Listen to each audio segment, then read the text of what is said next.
नमस्कार दोस्तों, स्वागत है आप लोगों का मेरे चैनल में। मुझे उम्मीद है आप लोगों की इंग्लिश की पढ़ाई बहुत अच्छी चल रही है। तो चलिए हम लोग आज की रीडिंग प्रैक्टिस को शुरू करते हैं। आगे बढ़ने से पहले कुछ हमारा कलर कोड है, इसको आप लोग ध्यान में रखिएगा। जैसे जो पिंक कलर से मैंने हाईलाइट किया है वो हमारा सेंटेंस का वर्ब है, और जो मैंने ब्लू कलर से हाईलाइट किया है वो हमारा वोकैबुलरी का पार्ट है। ठीक है, चलिए तो आज की जो कहानी है वो है जैक द पोस्टमैन की। यहाँ पे ये जो जैक है ये एक सियार है जो कि जंगल में रहता है और वो डाकिया का काम करता है। तो जैक द पोस्टमैन का मतलब हो गया डाकिया जैक। ठीक है, चलिए तो लिखा है जैक वॉज गिवन, जैक को दिया गया था। यहाँ पे ये जो गिवन है ये हमारा गिव वर्ब का थर्ड फॉर्म है, और गिवन को वॉज के साथ यूज किया गया है, और ये स्ट्रक्चर हमारा पैसिव वॉइस का होता है।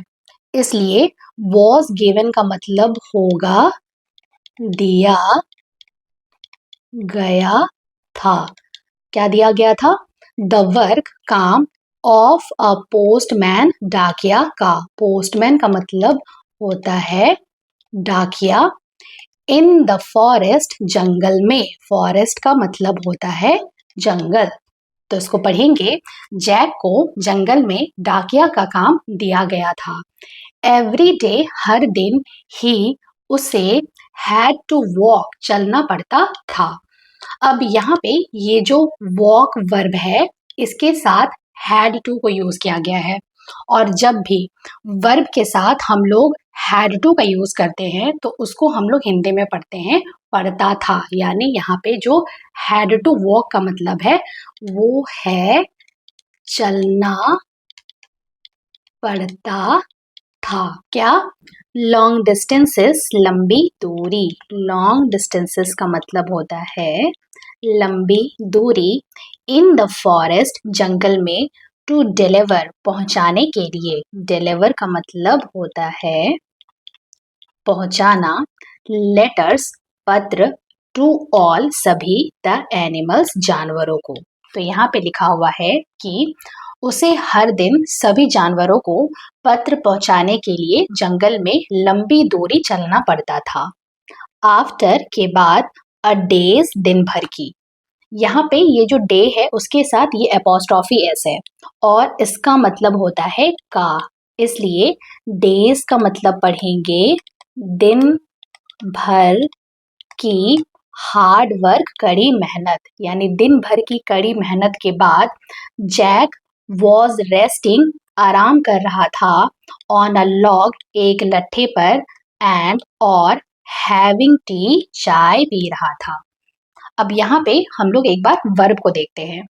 ये जो रेस्टिंग है ये हमारा है रेस्ट वर्ब का फोर्थ फॉर्म, और ये जो हैविंग है ये हमारा है हैव वर्ब का फोर्थ फॉर्म। और इन दोनों ही वर्ब को वॉज के लिए यूज किया गया है, और ये स्ट्रक्चर हमारा पास्ट कॉन्टिन्यूअस टेंस का होता है। इसलिए वॉज रेस्टिंग का मतलब पढ़ेंगे आराम कर रहा था, और वॉज हैविंग का मतलब पढ़ेंगे पी रहा था।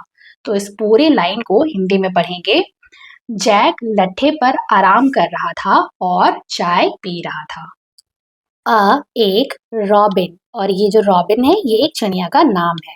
यानी एक robin came, I, to Jack, Jack के पास। एंड, और आस्क्ड, पूछी। अब यहाँ पे ये जो केम है ये हमारा कम वर्ब का सेकंड फॉर्म है, और ये आस्क जो है ये आस्क वर्ब का सेकंड फॉर्म है। इन दोनों ही वर्ब को सेंटेंस में सेकंड फॉर्म में यूज किया गया है। इसका मतलब है कि ये सेंटेंस सिंपल पास्ट टेंस में लिखा हुआ है। इसलिए केम का मतलब पढ़ेंगे आई, और आस्क्ड का मतलब पढ़ेंगे पूछी। तो इस लाइन को पढ़ेंगे, रॉबिन जैक के पास आई और पूछी हिम, उससे, इफ, कि क्या। इफ का मतलब है यहाँ पे कि क्या, सी, वह, कुड हेल्प, मदद कर सकती है।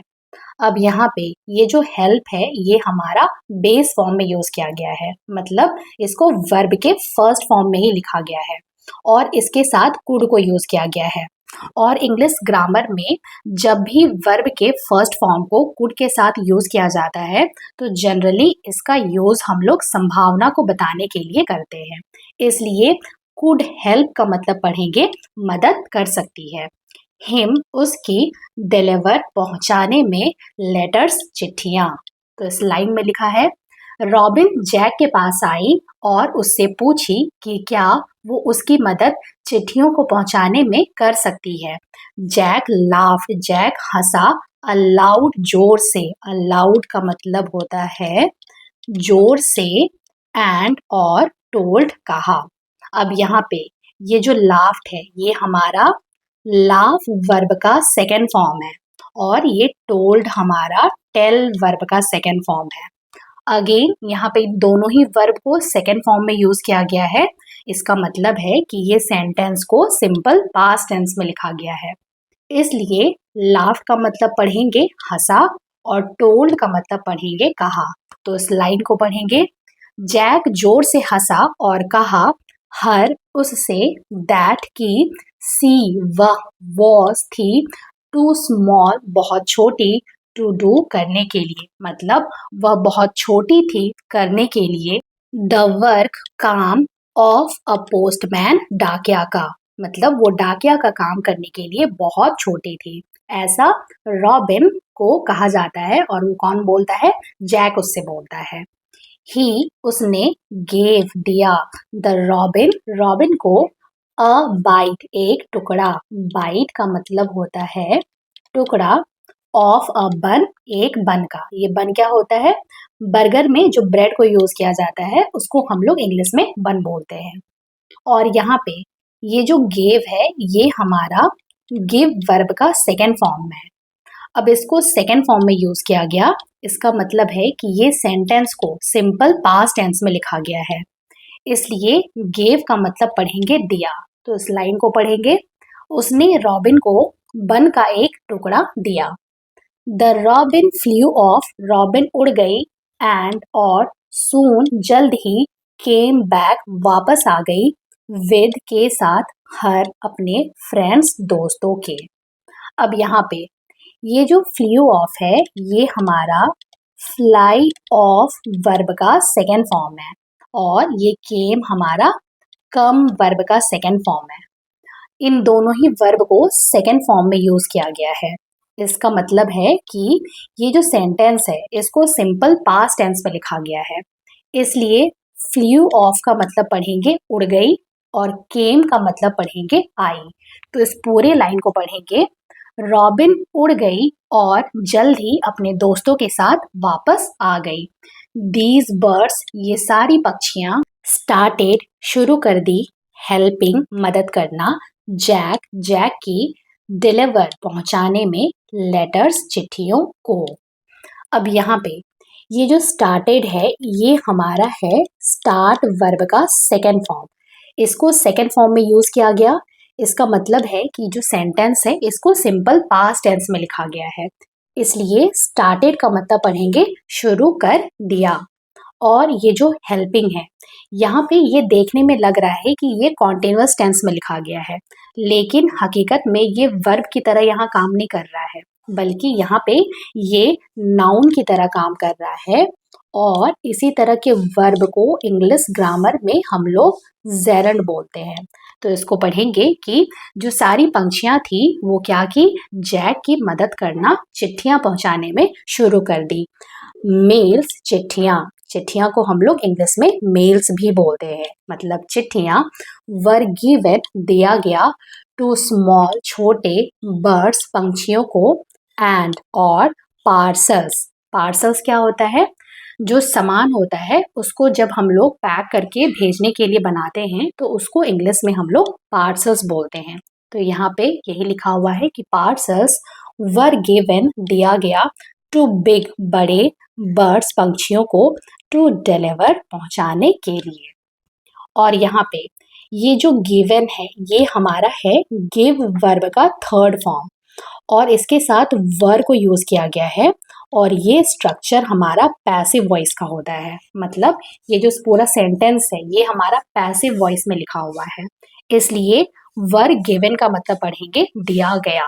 तो इस पूरे लाइन को पढ़ेंगे कि जो मेल्स है वो छोटे पंछियों को दिया गया और पार्सल्स बड़े पंछियों को दिया गया पहुंचाने के लिए। जैक का, यहाँ पे जैक के साथ ये जो एस है ये हमारा एपोस्ट्रॉफी एस है, इसका मतलब होता है का। तो जैक का वर्कलोड, काम का बोझ, वर्कलोड का मतलब होता है काम का बोझ, ठीक है। तो जैक का काम का बोझ हैड बिकम, हो चुका था, लाइटर, हल्का, लाइटर का मतलब होता है हल्का, नाउ, अब यहाँ पे ये जो बिकम है ये हमारा बिकम वर्ब का थर्ड फॉर्म है। बिकम का थर्ड फॉर्म बिकम ही होता है और इसके साथ हैड को यूज किया गया है। इसका मतलब है कि ये जो सेंटेंस है ये हमारा पास्ट परफेक्ट टेंस में लिखा हुआ है, इसलिए हैड बिकम का मतलब पढ़ेंगे हो चुका था। तो इस लाइन को पढ़ेंगे कि जैक का जो काम का बोझ था वो अब हल्का हो चुका था। द बर्ड्स, चिड़िया, यूज टू कम, आया करती थी। अब यहाँ पे ये जो कम वर्ब है इसके साथ यूज टू को यूज किया गया है और यूज टू का यूज हम लोग ये बताने के लिए करते हैं कि पास्ट में वो काम या तो बार बार हो रहा होता था या तो वो उसका आदत था। तो यहाँ पे ये बता रहा है कि ये जो काम है वो बार बार होता था, इसलिए यूज टू कम का मतलब पढ़ेंगे आया करती थी। टू जैक, जैक के पास, एवरी डे, हर दिन, एंड और हेल्प, मदद किया करती थी, हिम, उसका, डिलीवर, पहुंचाने में, द मेल्स, चिट्ठियों को, एंड और पार्सल्स। तो इस लाइन में लिखा हुआ है कि जो चिड़िया थी वो जैक के पास हर दिन आया करती थी और उसकी मदद चिट्ठियां और पार्सल्स को पहुंचाने में मदद किया करती थी। जैक इन रिटर्न, जैक बदले में, इन रिटर्न का मतलब होता है बदले में, ठीक है। तो जैक बदले में यूज टू गिव, दिया करता था, देम, उन्हें, पीसेस ऑफ बंस, बंस का टुकड़ा, टू ईट, खाने के लिए। तो यहाँ पे क्या लिखा हुआ है कि जो जैक है वो बदले में उन्हें बंस का टुकड़ा खाने के लिए दिया करता था। तो ये थी हमारी आज की स्टोरी।